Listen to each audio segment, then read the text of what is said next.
introduced the new generation CR-V, and this time it comes in hybrid, and of course you get the option to purchase with petrol engine. But today we're doing something very special. We're going to compare the new CR-V to one of the biggest competitors of the CR-V, the 2022 Nissan Rogue. So let's talk about these two. Let's talk about design, exterior specifically. The Nissan Rogue has a very unique design. You got a lot of chrome around this area. Then we have the smaller grille in comparison to the CR-V over there. And then you have a split headlight, the top for the daylight running light, and then we have major headlights at the bottom. Then I'll move on to the side here. The hybrid is slightly different than the petrol, so keep that in mind. For example, you get the bottom part over here, the square looking design for each side, which again is kind of like similar to the Subaru Ascent that I reviewed recently. Then you have this massive grille all around, and then skinny headlights. My opinion is that the front end of the CR-V, I think, looks a bit more organized and a bit more conservative, but yet not flashy. Meanwhile, the Rogue over there, a bit of chrome, not the biggest fan of how the front end of the Nissan Rogue looks in comparison to the CR-V, which I think it looks more adult-like rather than flashy like the Rogue. Backside, this is where the Nissan Rogue, I think, wins. This CR-V, there's too much going on here. I know I said the same thing for this at the front.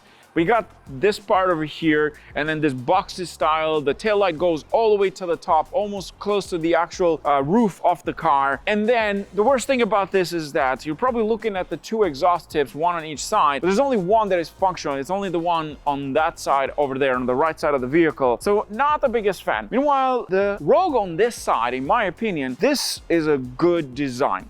Minus the chrome at the bottom, which I don't have a problem, but I can see some people having a problem with it. I love the flush design of the tail lights, and then the back side over here, beautifully done. And then you have a separated button for the tailgate, which it is powered. And then you have Rogue in the middle, nothing else. Very simple, very easy to read. In the CR-V side, we got CR-V hybrid on this, and then touring package on that side. The Rogue is more neat, more put together nicely.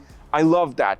Both vehicles are equipped with hands-free tailgate. You just slide your foot under and it will open. Sometimes they work, sometimes they don't. I'll just say use the buttons, but you also have buttons on the actual key fob. So what I'm gonna do now is press them at the same time and see which one is gonna open faster. So let's go. I have to press and hold. 1, 2, 3, go. Okay, the Nissan is winning, and we have a winner, the Nissan Rogue. I don't know if that matters, but sure enough. Space-wise, these are SUVs, so they're family vehicles. Which one offers you the most? On paper, the Nissan Rogue has less space in comparison to the new CR-V. A few inches here and there, but there's just something that I have to let you know. The other thing is that you don't get a spare tire with the CR-V, but you get some space underneath, which you can't even use with this car, because underneath here, you have the battery. So you're not allowed to put anything. So the only option you have around here or just fold the seats. Meanwhile, the Nissan Rogue has more space underneath here. If you have a child car seats that you have to carry around with you because you have a baby, which I will soon, this is going to help you quite a lot. You see, the Nissan Rogue second doors open fully at 90 degrees. So that way you have access to the entire second row. You can just slide something in, gives you full access. And you know what's important too for us that we're shooting this video? It's easier to shoot the second row in this car because it's wide open. Just look at that, fully wide open. You put the child seat right in there, and you have full access of the second row. Now let's go and check out the CR-V. The CR-V, on the other hand, doesn't have a full 90-degree option, but it's slightly wider than normal, I have to say. So you got bit access here to put things inside, even for the child seat. So you imagine if you had in there and you slide it in, but you don't get the same sort of flat door to open it completely in the way you have it with the Rogue. But you also notice the door panel is so much thicker in this thing, so it kind of reduces that space. The little things that you never think of really make a huge difference between the SUVs. Now, let's talk about tech features, and let's jump first in the second row. We'll talk about space as well. Let's go to the Rogue.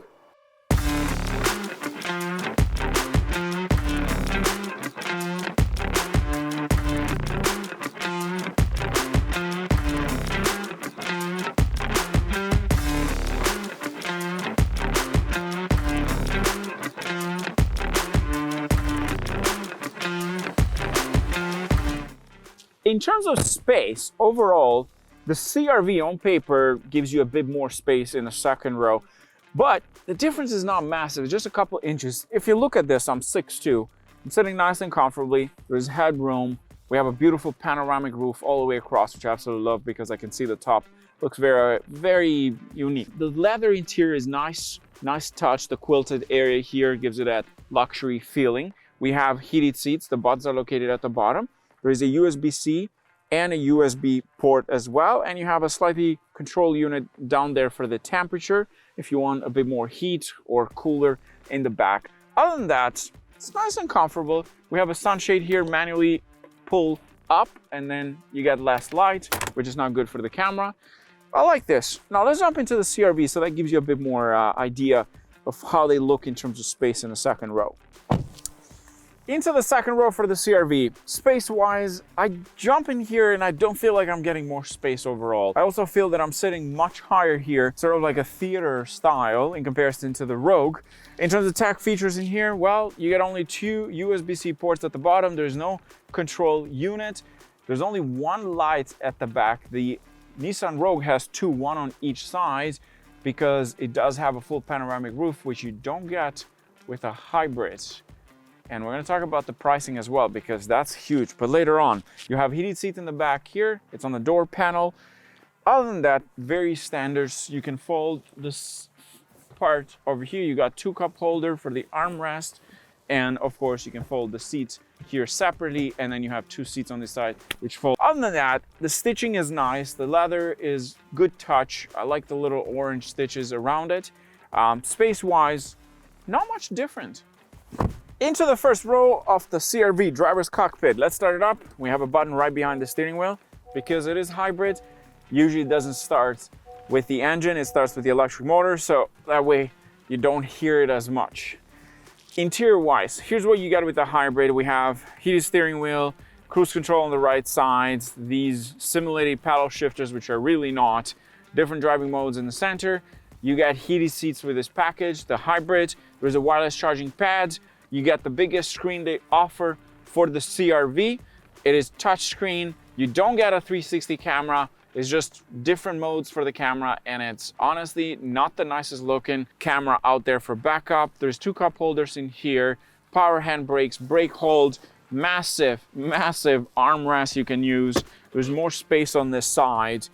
Sitting position in here for me as the driver, well, I'm sitting more straight to the cluster, which by the way, it is not fully digital. It is analog and digital. It doesn't have a heads-up display with this package. The seats are nice leather. The grille and this area here looks very much like the Civic, nothing crazy. The audio system is powered by Bose, so a bit of premium of audio system. Leather interior everywhere. This here does feel like a bit of leather. It's not fully plastic, but then you have these parts. Like, these in the long run may get really nasty and, well, they may break, I'd say, especially if you have kids, but it's similar design and similar theme that the Honda is going with every product. I like the interior, nothing crazy, all the tech features in here. Let's jump into the Rogue, because I think that's where it gets pretty interesting. Okay, now we're talking. This is nice. Okay, nice interior. Very nice interior. I like how this is designed. I like everything included here. This massive screen, the climate unit at the bottom, glossy finish, but not too much so that it's not hard to clean. We have a wireless charging pad over here. We have heated seats with this. We don't get any cooling seats with this package. I believe there are as an option.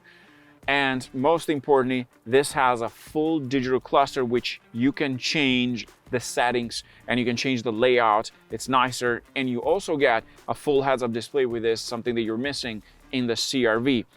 And most importantly, there's a full 360 camera, and it's a much nicer looking camera in comparison to the CR-V. It's more crisp, brightness is not too high, the contrast is there, you can see everything clearly. It doesn't look like it's from 1950s.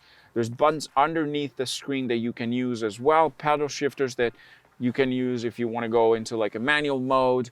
I love the design of this thing. And then you got 2 cup holders in there. The armrest is nice and deep. And then you have different driving modes in center, from eco, auto, snow, off-road as well. And you can go all the way to sport if you want to spice it up a little bit.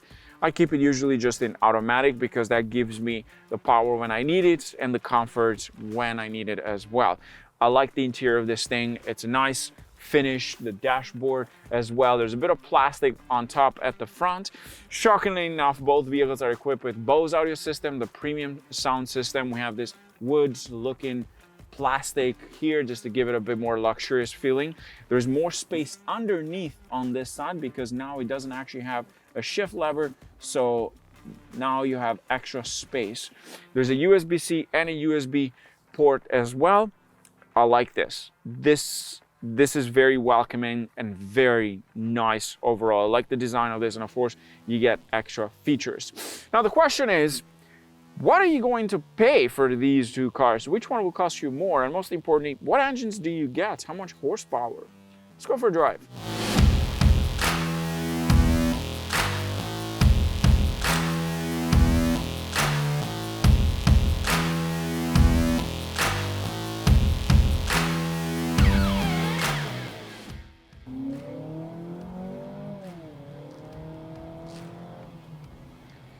Under the hood, the CR-V Hybrid uses a 2-liter 4-cylinder engine. It makes 204 brake horsepower and 247 pound-feet of torque. And of course, it is powered through electric motors as well because it is hybrid. In terms of the transmission, this uses a specific transmission called eCVT. So it's not really CVT, it's simulated gears. So that's why you have the paddle shifters behind here where it basically reacts like a regular transmission. It is of course an all-wheel drive system, but very front-wheel biased. In fact, you notice that once you go a little bit into snow. The towing capacity for the CR-V Hybrid is 1,000 pounds. That is the maximum. And the Hybrid is the only one that can tow up to 1,000 pounds. I believe the standard one does not offer such towing level.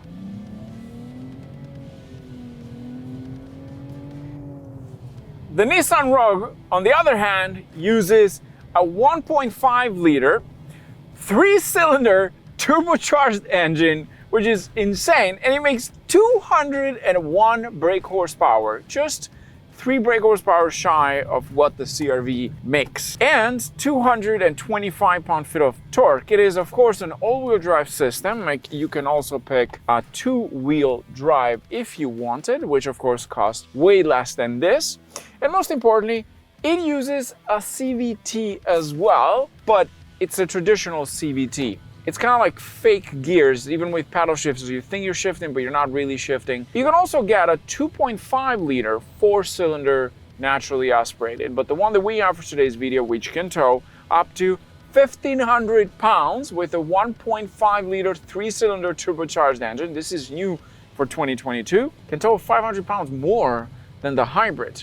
Let's talk about the price for the CR-V. It starts in Canada at $36,000. That's for the base model, and that is of course front-wheel drive, 2-wheel drive. It is almost $4,000 more than the base Rogue, and they're both front-wheel drives. The fully loaded CR-V is about $45,000. That's for non-hybrid. The Hybrid in Canada starts at about $51,000, and you only get one trim. That's a massive difference with the Rogue. It is the same price difference between the Rogue and the CR-V, even in the US. So if you're watching this from the US, for the Hybrid you get 2 trims in comparison to Canada for the CR-V. For the Rogue, you also get front-wheel drive in the US.